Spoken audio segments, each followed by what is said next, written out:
Hello students, कैसे हैं। तबीयत ख़राब होने के कारण कुछ दिनों से वीडियो आपको नहीं मिल पा रहा था, उसके लिए मुझे खेद है। तबीयत कुछ ठीक हो जाने के कारण आज फिर आपके सामने हूँ। जितनी मेहनत से आपके सामने वीडियो बनाया जा रहा है, आप उसको पढ़ें, मेहनत करें, मन लगा के पढ़ें। सोचें कि कितनी मेहनत के बाद आपके सामने कोई वीडियो पहुँचता है, तो उसको मन लगा के पढ़ें, मेहनत करें और तभी आप सफलता को प्राप्त करेंगे, अपने लक्ष्य को प्राप्त करेंगे, जिसके पाने के लिए आप, आपके माँ बाप, आपके गुरु सपने देखा करते हैं। तो चलिए शुरू करते हैं आगे। हम लोगों ने उस दिन फार्मूले देखे थे, कुछ सूत्र सवाल देखे थे छोटे मोटे। अब हम लोग आज उन चीज़ों को आगे बढ़ाएंगे। अभी एनसीईआरटी के क्वेश्चंस नहीं शुरू किए जा रहे हैं। कुछ बेसिक्स बातें, बेसिक्स आंसर्स, बेसिक क्वेश्चंस पर चर्चा की जाएगी, जिससे आप लोग सीखें, समझें और जानें। तो कुछ सूत्र मैं पहले लिख दे रहा हूँ एक बार फिर से, ताकि जब मैं उसका अप्लाई करूँ, उसको समझाऊँ आपको, तो आपको ढंग से समझ में आए कि मैं क्यों कर रहा हूँ, कैसे कर रहा हूँ, ये हमको समझ में आना चाहिए। प्रिय बच्चों, आपको जानना है और समझना है कि यदि आपको इंटीग्रेशन ढंग से जानना है, बहुत बेहतर ढंग से जानना है, तो आपको डिफ्रेंशिएशन के जितने फार्मूले हैं वो बेहतर ढंग से तैयार होने चाहिए। ट्रिग्नोमेट्री के जितने फार्मूले हैं वो बेहतर ढंग से तैयार होने चाहिए। इन्वर्स के जो फार्मूले हैं वो बेहतर ढंग से तैयार होने चाहिए इंटीग्रेशन को सीखने के लिए। तभी आप बेहतर ढंग से सीख पाएंगे, तभी आप उनको बेहतर ढंग से कर पाएंगे, अन्यथा नहीं कर पाएंगे। तो पहले उन चीज़ों को दोहरा लें, कोई समस्या हो तो बताएं और फिर चलिए शुरू करते हैं। इसीलिए आज हम उन चीज़ों को पहले लिख ले रहे हैं ताकि दिक्कत ना रहे। तो चलिए शुरू करते हैं। उन फार्मूलों को लिख ले रहा हूँ एक लाइन में, एक साइड में, ताकि मैं जब उसको अप्लाई करूं तो आपको बता सकूं। तो मैंने integration of sine x d x मैंने बताया था, minus cos x plus C. Integration of cos x d x is equal to sine x plus integration of sec square x d x is equal to tan x plus C. उतने ही सवाल, उतने ही फार्मूले मैं यहाँ पर लिखने वाला हूँ जितने की ज़रूरत, जिससे हम लोग इसका इस्तेमाल आज करेंगे, जिससे हम सीखेंगे, सवालों को जानेंगे। Integration of cosec square x is equal to minus d x is equal to minus cot x plus C. Integration of e power x d x is equal to e power x plus c. Integration of a power x dx is equal to a power x upon log a base e plus c. Integration of sec x to tan x is equal to tan x dx is equal to sec x plus c. और integration of cosec x cot x is equal to minus cosec x plus c. Integration of x power n dx is equal to x power n plus 1 upon n plus 1 plus c.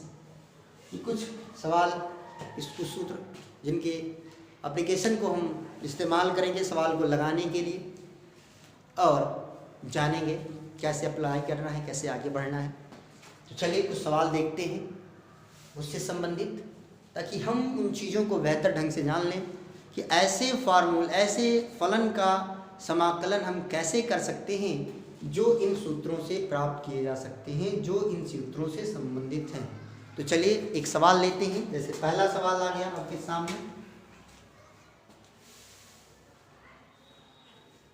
आई मैंने कहा है integration को आई से प्रदर्शित करेंगे, और आ गया आपके सामने कि under root x plus 1 upon under root x का होल स्क्वायर डी एक्स, इसका समाकलन कीजिए। तो क्या इसमें इसका इस्तेमाल कर सकते? नहीं, इसका किसी का नहीं। ये कैसा है? ये चर है, और चर है तो और एक्स पावर n के रूप में है, तो यहाँ पर हम सोच सकते हैं। लेकिन यहाँ पर x पावर n का एप्लीकेशन कब कर सकते हैं? जब हम ये केवल अंडर रूट एक्स होता, या केवल 1/√x होता। तो यहाँ पर अब ये सवाल हमारे सामने आ गया है, केवल √x होता तो हम उसका समाकलन कर देते इस फार्मूले का इस्तेमाल करके, केवल 1/√x होता तो हम उसका समाकलन कर देते। लेकिन अब ये सवाल आ गया है कि अब इसका समाकलन हमको करना है। तो जब कुछ भी दिमाग ना काम करे तो जो हमारे बेसिक्स हैं उन पर हमको दिमाग में रखना है। यहाँ पर दिख रहा है कि a+b का होल स्क्वायर का फार्मूला लग रहा है, तो पहले हम लोग क्या करेंगे, a+b का होल स्क्वायर का फार्मूला लगा देंगे। तो सबसे पहले मैं लिखूंगा I = a+b का होल स्क्वायर का फार्मूला अगर लगाएंगे तो ये ब्रैकेट लगाएंगे, a स्क्वायर का मतलब √x का स्क्वायर, बड़ा ब्रैकेट लगाएंगे कि अंडर जो है छोटे ब्रैकेट को a स्क्वायर, यानी a की जहाँ पर √x है तो √x का whole square, plus b square, b की जहाँ पर 1/√x तो 1/√x का होल स्क्वायर, प्लस 2ab तो 2a की जहाँ पर हो गया √x और b की जहाँ पर हो गया 1/√x, और ब्रैकेट के बाहर क्या लगा दिया हमने, dx। इसमें कोई दिक्कत नहीं होगी मुझे लगता है। अब यहाँ से इसलिए मैं लिखूंगा I = इंटीग्रेशन √x का स्क्वायर क्या होता है, x, तो मैंने लिख दिया x, प्लस 1/√x का स्क्वायर x हो गया, प्लस √x से √x कैंसिल आउट हो गया, 1 आ जाएगा, 2 1 जा 2, और ये हो गया dx। इतनी बात हो गई। अब हम क्या करेंगे, इन यहाँ पर ये जो फलन है वो 3 फलन के रूप में आ गया है, तो हम इसको कैसे लिखेंगे, I = x dx plus 1/x dx plus 2 dx। मुझे लगता है समझ में आ गया होगा, कोई दिक्कत नहीं हो। अब यहाँ पर I = integration x dx plus 1/x dx और प्लस 2 का इंटू dx है तो 2 का अचर राशि बाहर हो गया, क्या हो गया, dx। थोड़ा इसलिए 2 फार्मूला मैं और बढ़ा लेता हूँ। 1/x का integration log x base e plus c आपको बताया जा चुका है, और dx का समाकलन x प्लस c। तो प्रिय बच्चों अब देखिए यहाँ पर ये I हो गया x पावर dx, यानी किस फॉर्म में है, x पावर n dx के फॉर्म में है कि नहीं है, जहाँ पर n का मान कितना है, 1 है। तुलना करेंगे तो इसका इंटीग्रेशन करेंगे तो कितना आएगा, या x power n plus 1/n+1, यहाँ पर कितना है, पावर 1 है, तो यहाँ पर हो जाएगा 1 + 1 कितना हो जाएगा, 2/2 प्लस 1/x dx। इसका फार्मूला मैंने इस पर चर्चा भी किया था, कि 1/x dx का समाकलन सीधे आपको क्या लिख देना है, log x बेस e और प्लस 2, और dx का समाकलन क्या होता है, x, तो यहाँ पर हो गया x और प्लस हो गया c। अब कुछ बच्चे यहाँ पर सोचना शुरू कर दिए होंगे कि सर जी आपने इतनी जितनी बातें समझाई समझ में आ गई, लेकिन एक बात समझ में नहीं आ रही है कि आपने यहाँ पर इसके साथ भी प्लस सी था, इसके साथ भी प्लस सी था, और इसके साथ भी प्लस सी था, तो आपने केवल एक ही सी क्यों लिखा। ऐसा बच्चों के मन में आ जाता है, क्योंकि बच्चे हैं, ईमानदारी से अपने प्रश्न को करते हैं, तो हमको भी वो चीज़ें जाननी है, समझनी है और बतानी। तो प्रिय बच्चों, इसका समाकलन करने पर एक कांस्टेंट आया, इसका समाकलन करने पर एक कांस्टेंट आया, इसका समाकलन करने पर एक कांस्टेंट आया। तीनों कांस्टेंटों को जोड़ेंगे तो एक कांस्टेंट ही मिलेगा, और उसी कांस्टेंट को यहाँ पर क्या लिख दिया गया है, c लिख दिया गया है। तो यानी आपको जितने पद होंगे उतने c लिखने की ज़रूरत नहीं है। लास्ट में अगर आप एक ही c लिख देते हैं तो ये बता देता है कि आपने तीनों जितने भी पद हैं उनके सभी पदों का समाकलन करने के बाद उसके जो अचर हैं, कांस्टेंट हैं, उनको जोड़ दिया है और आपने सी लिख दिया। मुझे लगता है समझ में आ गया होगा, कोई दिक्कत नहीं होगी। तो ये पहली मूलभूत बात थी, ये मुझे बताना ज़रूरी था, क्योंकि मैं जानता हूँ कि कि अक्सर बच्चों के दिमाग में, अब ये बार बार मैं नहीं बताऊंगा, आगे बढ़ता हूँ। चलिए शुरू करता हूँ। तो अगला क्वेश्चन है, अच्छा सा क्वेश्चन, प्यारा सा क्वेश्चन। देखिए दूसरा सवाल हम लोग देखते हैं। आ जाता है e power x plus 3, e power x plus a dx। अब लीजिए आप, e power x plus a, ऐसा सवाल आपके सामने आ गया मेरे बच्चों। अब समस्या होगी, अगर e पावर x होता तो हमारा काम बन गया। इसमें यही ध्यान देना कि इसके अतिरिक्त उसमें कुछ मानना नहीं है, अपने मन से नहीं कि x यहाँ पर x प्लस a है, ऐसा नहीं कि सोच सकते आप, बस उसको सीधे लिख देंगे, ऐसा नहीं सोचना है। आप इस सूत्र का इस्तेमाल तभी करेंगे जब वास्तव में उसी रूप में होगा, उसके अतिरिक्त आपको नहीं होना चाहिए। क्लियर हुआ कि नहीं? समझ में आया कि नहीं आया? तो e पावर x का इस्तेमाल, इस सूत्र का इस्तेमाल तभी कर सकते हैं जब e पावर x होगा। क्या यहाँ पर e पावर x है? नहीं है, बल्कि यहाँ पर क्या है, e power x plus a। अब ये गड़बड़ हो गया, चिंता हो गया, सवाल आ गया सामने, हमको लगाना है। तो हम कैसे लगाएंगे, आइए देखते हैं। प्रिय बच्चों, i इज इक्वल टू, ये सारी मूलभूत बातें हैं जो एग्जाम में आते हैं, कंपटीशंस में आते हैं, बोर्ड एग्जाम में आते हैं। तो यहाँ से लिख सकता हूँ मैं i is equal to e power x into e power a। अलग अलग कर लिया मैंने, अलग अलग कर लिया। अब बहुत बच्चों को ये लाइन नहीं समझ में आएगी। तो प्रिय बच्चों, थोड़ा सा हम लोग छोटी सी बात पर चलते हैं। अगर 2 का पावर 3 इंटू 2 पावर 5 है तो इसे हम क्या लिखते हैं, 2 पावर 3 प्लस 5 है। तो अगर 2 पावर 3 प्लस 5 लिखा हुआ है तो मैं उसे 2 पावर 3 इंटू 2 पावर 5 लिख सकता हूँ कि नहीं लिख सकता हूँ? तो इसी तरह तो यहाँ पर है कि यहाँ पर बेस कितना है, e है, e power x plus a है, तो इसे मैं e power x into e power a लिख सकता हूँ कि नहीं लिख सकता हूँ? मुझे लगता है कोई दिक्कत नहीं होगी। अब प्रिय बच्चों, आपको ये जानना है कि अब यहाँ से मैं इसको कैसे लिख सकता हूँ। i is equal to e power a अचर राशि है। अब आप कहोगे sir ji e power a अचर राशि क्यों है?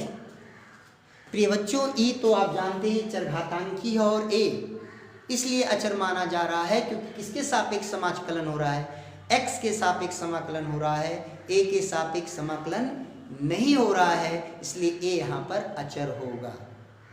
मेरी बात को बहुत ध्यान से समझिएगा, मेरी बात को बहुत ध्यान से समझिएगा। मैं भी आपको समझाऊंगा आगे, अभी बता दूंगा, लेकिन अभी हाल फिलहाल में इतना ही जानिए कि अगर e पावर, यहाँ पर किसके सापेक्ष समाकलन हो रहा है, किसके सापेक्ष समाकलन हो रहा है, x के सापेक्ष समाकलन हो रहा है, इसलिए a क्या होगा, अचर राशि होगी। बहुत ध्यान समझिएगा, बहुत इंपॉर्टेंट बात मैं बताने वाला हूँ मेरे बच्चों। तो यहाँ से e पावर a अचर राशि हो गया और ये क्या हो गया, e पावर x dx। और e पावर x का समाकलन आप क्या जानते हैं, e पावर x जानते हैं। तो यहाँ पर आप लिखेंगे, इसलिए i is equal to e power a into e power x और प्लस c। लेकिन अभी बात खत्म नहीं हुई, फिर हम आधार समान है तो हम इसमें लिख सकते हैं e पावर, हाथ जुड़ जाएंगे, e power x plus a plus c, और यह आपका आंसर होगा। प्रिय बच्चों, मैंने क्या बोला है उसको भी जान लीजिए, नहीं तो आप कहोगे कि सर क्या बताए थे आप, इसके जाने जाने। मैंने क्या कहा कि ये dx ये बता रहा कि किसके सापेक्ष, मैंने कहा था इसके बिना समाकलन होने वाला नहीं। अगर यहाँ पर dx लिखा हुआ है तो x के सापेक्ष समाकलन होगा, अगर dA लिखा हुआ है तो y के सापेक्ष समाकलन होगा। अब ये मेरा आशय समझिए। प्रिय बच्चों, यहाँ पर अब उसको मैं समझा भी दे रहा हूँ उदाहरण के हिसाब से, कि जैसे यहाँ पर लिखा हुआ कि e power x dx is equal to e power x plus c। तो अगर आपसे कोई पूछ ले कि e power a dA is equal to, देखा आपने यहाँ किसके सापेक्ष समाकलन हो रहा है, a के सापेक्ष समाकलन हो रहा है। तो यहाँ पर e power x dx is equal to e power x plus c है, तो यहाँ पर e power a dA is equal to किसके होगा, e power a plus c। समझ में आया कि नहीं आया, समझ में आया कि नहीं आया? अब देखा आपने, वो जो e पावर a यहाँ पर अचर की तरह व्यवहार कर रहा था, वही e पावर a यहाँ पर किसकी तरह व्यवहार कर रहा है, चर की तरह, एक फलन की तरह व्यवहार कर रहा है। तो ये आपको ध्यान में रखना, बड़ी बहुत इंपॉर्टेंट बात ये मैंने बताई है बेटा, कि आपको ये जानना है कि इसका बहुत रोल है। ये आपको बताएगा कि किसके सापेक्ष समाकलन हो रहा है। अगर dx लिखा हुआ है तो x के सापेक्ष, dy लिखा हुआ है तो dy के सापेक्ष, dA लिखा हुआ है तो a के सापेक्ष, और जिसके सापेक्ष समाकलन होगा उसी को आपको चर मानना है। ये आपको दिमाग में रखना है। मुझे लगता है समझ में आ गया होगा, कोई दिक्कत नहीं होगी। समझ आया कि नहीं है? मुझे लगता है समझ में आ गया होगा, कोई दिक्कत नहीं होगी, कोई समस्या नहीं होगी। अब हम लोग आज और अच्छे अच्छे क्वेश्चंस और अच्छी अच्छी बातें समझेंगे और जानेंगे। चलिए आगे बढ़ते हैं। तो कुछ सवालों को समझते हैं, आनंद लेते हैं। इस तरह से हम लोग और आगे बढ़ेंगे, समझेंगे, सवालों को जानेंगे।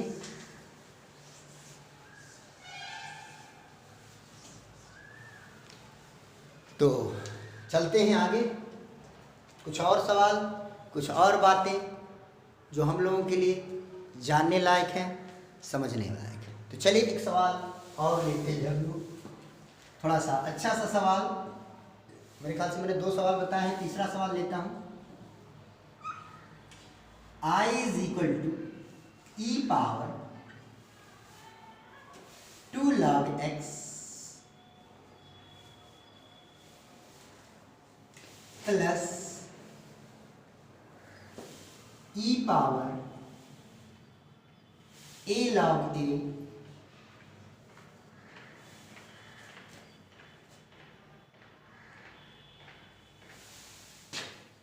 बस इतना ही, एक छोटा सा सवाल ले लिया और कहा, और बेस इसका e है, बेस इसका e है।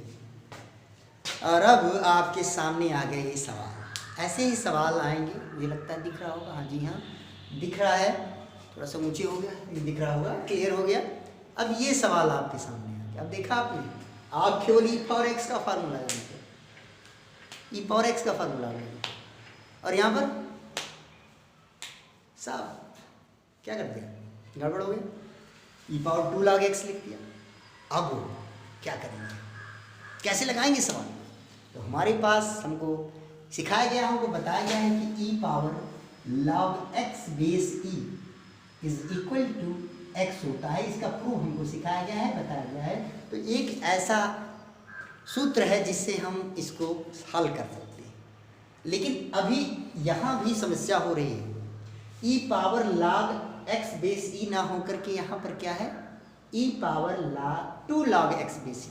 तो प्यारे बच्चों, मैंने आपको ये भी बताया था, याद हो अगर या ना याद हो, तो मैंने कहा था कि अगर log m पावर n है, बेस कुछ भी हो, तो हम इसको n log m लिख सकते हैं। लिख सकते हैं कि नहीं लिख सकते हैं? घात कहाँ जाता है, आगे आ जाता है, मल्टीप्लाई के रूप में आ जाता हो, यानी यहाँ पर अगर बेस e है तो यहाँ पर भी बेस e होगा। तो अगर n log m है तो उसको हम log m पावर n भी लिख सकते हैं।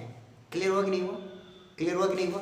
तो प्रिय बच्चों, मैं यहाँ से i इज इक्वल टू क्या लिख सकता हूँ, e पावर log x, ये जो यहाँ पर n है उसी का रोल यहाँ पर क्यों निभा रहा है, 2 निभा रहा, नहीं निभा रहा है, तो ये किसके रूप में आ जाएगा, घात के रूप में। तो ये हो जाएगा log x square base e।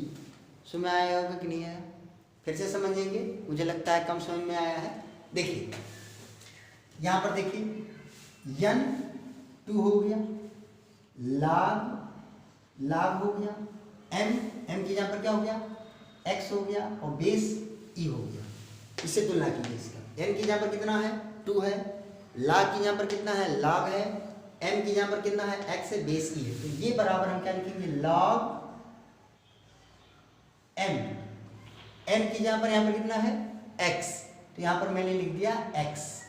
फिर घात कितना लिखा हुआ है, n का रोल कौन निभा रहा है, 2, तो स्क्वायर हो गया कि नहीं हो गया, और बेस कितना है, e, तो e हो गया। मुझे लगता है समझ में आ गया होगा, कोई दिक्कत नहीं होगी। तो यहाँ से ये इस रूप में आ गया।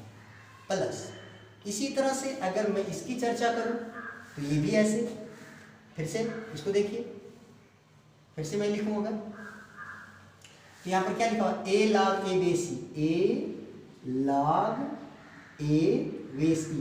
तो इसको मैं कैसे लिखूंगा, log लिखूंगा पहले, और यम के स्थान पर यहाँ पर कितना है ए, तो मैं क्या लिखूंगा ए, फिर एन लिखा हुआ पावर एन है, एन के यहाँ पर कौन है ए है, तो यहाँ पर कितना हो जाएगा पावर ए, और बेस कितना है ई, तो यहाँ पर बेस हो जाएगा ई। मुझे लगता है समझ में आ गया होगा, कोई दिक्कत नहीं होगी। तो यहाँ पर मैं लिखूंगा ई पावर log ए पावर ए बेस ई, और बाहर लिखूंगा dx।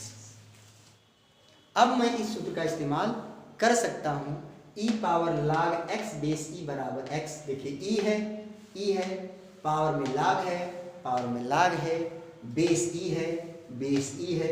जब यहाँ x है तो यहाँ पर x आएगा, जब यहाँ पर x स्क्वायर है तो क्या आएगा, x स्क्वायर आएगा। यानी यहाँ पर मैं लिख सकता हूँ I is equal to x square plus, फिर इसकी तुलना इसे कीजिए, ई है तो ई हो गया, log हो गया, a पावर a है, इसकी x यहाँ पर कितना है a पावर a है, तो x यहाँ पर हो गया a पावर a, तो इधर भी x की वैल्यू कितनी आ जाएगी, a पावर a आ जाएगी। तो यहाँ पर मैं लिख सकता हूँ a पावर a dx। कोई दिक्कत नहीं होगी, मुझे लगता है समझ में आ गया होगा।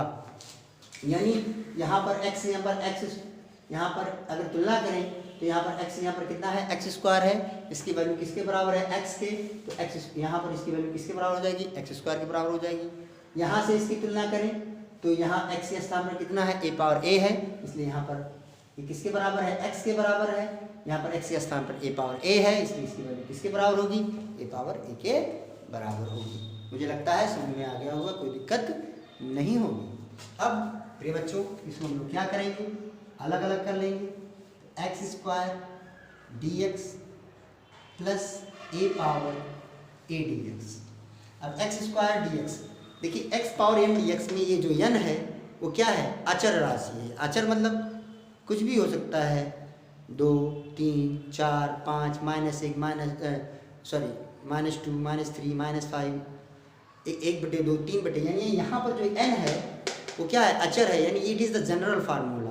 तो यहाँ पर n की जगह पर कितना है, 2 है, तो हम किस सूत्र का इस्तेमाल करेंगे, इसी सूत्र का इस्तेमाल करेंगे। तो हम यहाँ से लिखेंगे I is equal to x power n, d x का फार्मूला कितना है, x पावर n प्लस 1, तो n की जगह पर कितना है यहाँ पर 2, तो ये जगह 2, यानी 2 में एक जोड़ेंगे तो 2 + 1 कितना हो गया, 3 हो गया, अपान 2 + 1 कितना हो जाएगा, जितना ऊपर होगा वही बटे में आएगा, प्लस अब मैं यहाँ पर क्या लिखूंगा, a पावर a अचर राशि है क्योंकि किसके सापेक्ष समाकलन कर रहे हैं, x के सापेक्ष, तो ये बाहर हो जाएगा, क्या मिलेगा यहाँ पर dx।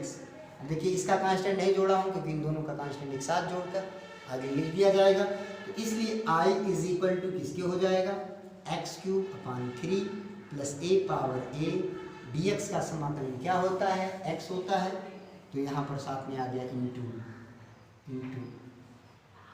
x लिख दिया गया, और इन दोनों का कांस्टेंट जोड़ करके क्या लिख दिया गया, c लिख दिया गया। मुझे लगता है समझ में आ गया होगा, कोई दिक्कत नहीं होगी, कोई समस्या नहीं होगी, अच्छे से समझ में आ गया होगा, कोई परेशानी नहीं होगी। क्लियर हो गया बेटा, समझ में आ गया कि नहीं आ गया। तो आपको बस मैं एक बहुत लाजिक बात बताता हूँ कि x पावर n का इंटीग्रेशन, ये फार्मूला कब लगाना है, जब x के पावर कुछ भी हो।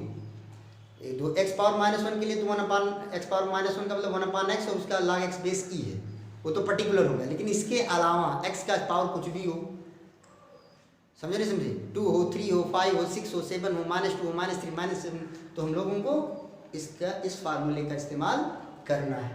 और इस फार्मूले का इस्तेमाल कब करना है, a पावर x dx, इसको भी मैं बता दे रहा हूँ, दिमाग बैठाइए। a पावर x dx का इंटीग्रेशन तब, इस फार्मूले का इस्तेमाल कब करना है, जब किसी के पावर क्या हो, x हो, किसी के पावर x हो, मीन्स अचर के पावर, किसी अचर के पावर जब x होगा तो हम इस सूत्र का इस्तेमाल करेंगे। यानी 3 पावर x हो, 5 पावर x हो, 2/3 पावर x हो, 9 पावर x हो, 10 पावर x हो, 2/3 पावर x हो, किसी के पावर x हो। क्लियर हुआ कि नहीं हुआ, किसी के पावर क्या हो, अगर x हो तो हम लोग इस सूत्र का इस्तेमाल करेंगे, यानी पावर क्या हो, x हो, x स्क्वायर ना हो, x क्यूब ना हो, x पावर 5 ना हो, पावर क्या होना चाहिए, x होना चाहिए। और एक कोई भी अचर राशि हो सकती है। क्लियर हुआ? तो इन दोनों में अंतर समझ में आया कि नहीं आया? यहाँ x के पावर अचर राशि है, यहाँ पर अचर राशि के पावर x है। दोनों में अंतर समझ में आ गया होगा, कोई दिक्कत नहीं होगी। एक बार फिर से मैं बोलता हूँ, यहाँ पर x के पावर अचर राशि है, यानी यहाँ पर अचर राशि की पावर क्या है, x है। मुझे लगता है समझ में आ गया होगा, कोई दिक्कत नहीं होगी। अब कुछ बच्चे ये सोच रहे होंगे कि सर जी यहाँ पर तो a पावर x था, तो सर जी यहाँ पर a पावर x का फार्मूला क्यों नहीं लगाया? प्यारे बच्चों दिमाग सोचो कि यहाँ पर a पावर a है, ये चर, ये अचर है, ये भी अचर है, तो जब दोनों अचर हैं तो ये अचर ही तो रहेगा। और जबकि यहाँ पर क्या बताया है, अचर के घात क्या होना चाहिए, चर होना चाहिए, x होना चाहिए। क्या यहाँ पर x है? अगर ये x होता तो मैं लगा देता, लेकिन यहाँ पर क्या है, a पावर a है, इसलिए मैं नहीं लगाया। क्लियर हो गया होगा, मुझे लगता है समझ में आ गया होगा, कोई दिक्कत नहीं होगी। आज का क्लास बहुत ही इम्पोर्टेंट है। जिन लोगों ने इस क्लास को नहीं देखा, भविष्य में उनको समस्याएं होंगी, इसलिए आनंद लीजिए, पढ़ाई कीजिए, मन लगा के मेहनत कीजिए। चलते हैं आगे बढ़ते हैं। क्लियर हो रहा होगा? तो चलिए अगला क्वेश्चन आपके सामने रहा ये।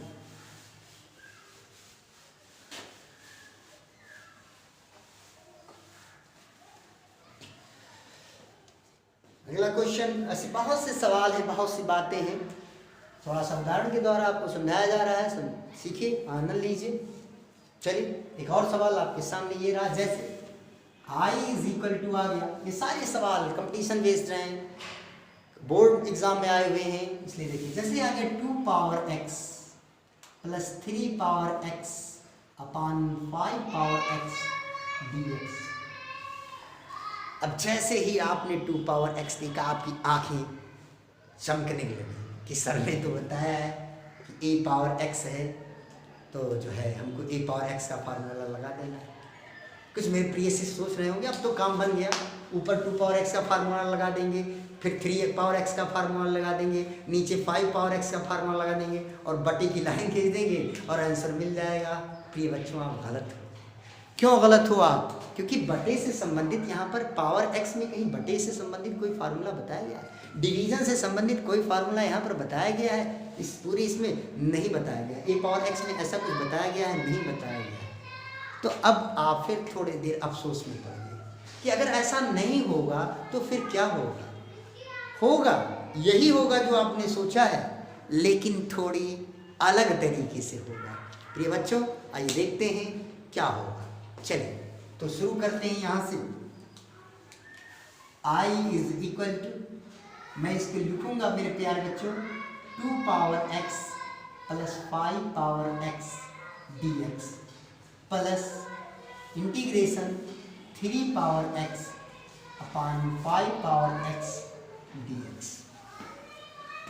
कोई दिक्कत नहीं होगी मुझे लगता है। और प्रिय बच्चों मैं यहाँ से I इज इक्वल टू लिख सकता हूँ 2 अपान 5 पावर x, क्योंकि दोनों की पावर x है, dx हो गया, और प्लस 3 अपान 5 पावर x dx। अब मैं a पावर x का फार्मूला लगा सकता हूँ, क्योंकि आपको बताया गया है कि ये फार्मूला आपको तभी लगाना है जब किसी के घात क्या हो, x हो, और वो क्या हो, वो अचर हो। यहाँ पर अचर का काम कौन कर रहा है, 2 अपान 5 कर रहा है। यहाँ पर अचर का काम कौन कर रहा है, 3 अपान 5 कर रहा है। यहाँ पर एक के स्थान पर कितना है, 2 अपान 5 है। यहाँ पर एक के स्थान पर कितना है, 3/5 है। मुझे लगता है समझ में आ गया होगा, कोई दिक्कत नहीं होगी। तो मेरे प्रिय सत्सों अतिरिक्त सोचने की ज़रूरत नहीं है। यदि आपने कहीं भी एक्स्ट्रा सोचने के लिए प्रयास किया तो वहाँ पर आप निश्चित रूप से गलत हो जाएंगे। इसीलिए बेसिक बातें जो आपके लिए ज़रूरी हैं, जिनसे आप बेहतर सवाल को हल कर सकते हैं, आपको बताई जा रही हैं। चलिए आगे बढ़ते हैं। अब हम लोग इसमें फार्मूला लगाएंगे। तो I is equal to, I इसलिए लिखा जाता है, मैंने बताया है एक इंटीग्रेशन में जो है, ताकि हम अगले पक्ष को क्या अगले जो है स्टेप को रिलेट कर सकें, इसलिए आई लिख दिया जाता है। अब ए पावर एक्स का फार्मूला यहाँ पर कितना है मेरे बच्चों, ए पावर एक्स, एक है जहाँ पर कितना है 2/5, क्या लिखा हुआ है यहाँ पर ए पावर एक्स, एक यहाँ पर कितना है 2/5, तो 2/5 पावर एक्स अपान log ए बेस ई, तो log ए कितना है बेटा 2/5 और बेस कितना हो गया ई हो गया, प्लस यहाँ पर आप क्या लिख सकते हो 3/5 पावर एक्स, ए पावर एक्स हो गया अपान log ए बेस ई, ए की यहाँ पर कितना है 3/5 है और बेस कितना हो गया ई और कांस्टेंट हो गया सी। मुझे लगता है अच्छे से समझ में आ गया होगा, कोई दिक्कत नहीं होगी, कोई दिक्कत नहीं होगी, कोई परेशानी नहीं होगी, अच्छे से समझ में आ गया होगा। अभी हम लोग ऐसे ही 2-4 सवाल और देखते हैं, आगे बढ़ते हैं और जानते हैं। चलिए शुरू करते हैं। एक और सवाल, एक और बात, एक नई चीज़, इनके बारे में हम लोगों को जानना है। चलिए शुरू करते हैं। आपके सामने रहा ये सवाल, integration of tan square x dx। अब देखिए आप, इसमें कोई भी ऐसा सूत्र नहीं है जो tan स्क्वायर एक्स से संबंधित हो, कोई भी सूत्र नहीं है और इसका आपको समाकलन करना है। तो अब क्या होगा, हम सोचेंगे, हमने इसीलिए कहा कि हमको सारी चीज़ें आनी चाहिए, ट्रिग्नोमेट्री से संबंधित चीज़ें आनी चाहिए, उससे संबंधित बातें आनी चाहिए। जब तक वो नहीं आएगी हम लोग बेहतर ढंग से नहीं कर पाएंगे।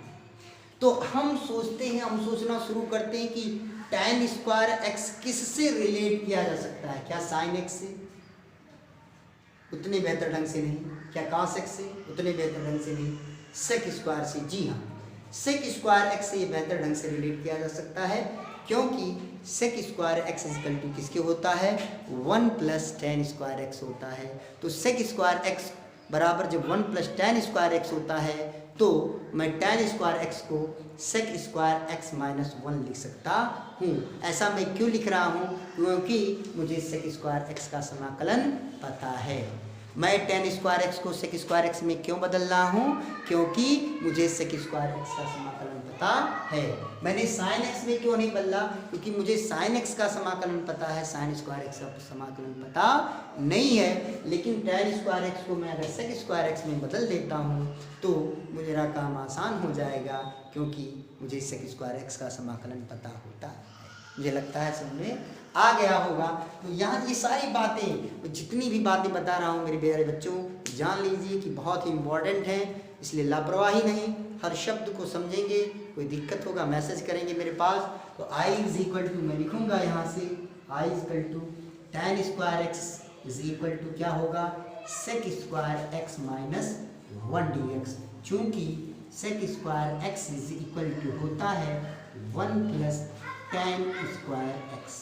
मुझे लगता है समझ में आ गया होगा, कोई दिक्कत नहीं होगी। तो यहाँ से अगर मैं इसको पक्षांतर कर दूंगा तो sec स्क्वायर एक्स -1 हो जाएगा। अब यहाँ से मैं लिख सकता हूँ कि therefore I, इसीलिए इस सूत्र लिखने का केवल यही तरीका था, इसीलिए ये कारण से लिखा गया ताकि आपको मैं समझा सकूँ कि मैं ऐसा क्यों कर रहा हूँ। तो I = यहाँ से मैं अलग अलग करूँगा, तो मैं इसको लिखूँगा sec square x dx minus dx का एक में मल्टीप्लिकेशन होगा तो dx आ जाएगा। अब मैं इसका भी समाकलन जानता हूँ यहाँ से, और मैं dx का भी समाकलन जानता हूँ यहाँ से, और हमारा काम बन जाएगा। तो यहाँ से I = sec स्क्वायर एक्स का समाकलन हो गया tan x माइनस dx का समाकलन हो गया x, और प्लस क्या हो गया कांस्टेंट c। इस तरह से बहुत से सवाल हैं, बहुत सी बातें हैं जो आपको बतानी है, आपको सिखानी है। फिर मिलते हैं कल अन्य चीज़ों के साथ, अन्य बातों के साथ। चलिए एक सवाल और मैं ले लेता हूँ। खैर आपको कर इसी तरह से cot स्क्वायर एक्स का भी हम लोग कर सकते हैं। cot स्क्वायर एक्स को भी cosec स्क्वायर एक्स -1 करके हम लोग कर सकते हैं। कोई दिक्कत नहीं होगा। तो एक होमवर्क आपके लिए है, हम लोग कल इसके बारे में जानेंगे, पूछेंगे i = tan x + cot x का होल स्क्वायर का समाकलन क्या होगा। ये आप मेरे YouTube चैनल पर या मेरे WhatsApp नंबर पर मैसेज कीजिएगा कि सर इसका आंसर ये आया है, ताकि हम लोग देखें और हम जानें कि आपने क्या सीखा है। बस आज के दिन इतना ही, जितना सिखाया जा रहा है अगर रेगुलरली बढ़ाया जाएगा तो निश्चित रूप से आपका कोर्स समाप्त हो जाएगा। चिंता मत कीजिएगा, कोशिश आपके भविष्य के लिए की जा रही है, मेहनत आपके लिए किया जा रहा है, इसलिए मन लगा के पढ़ाई कीजिए, मेहनत कीजिए। बस आज इतना ही, मिलते हैं, धन्यवाद।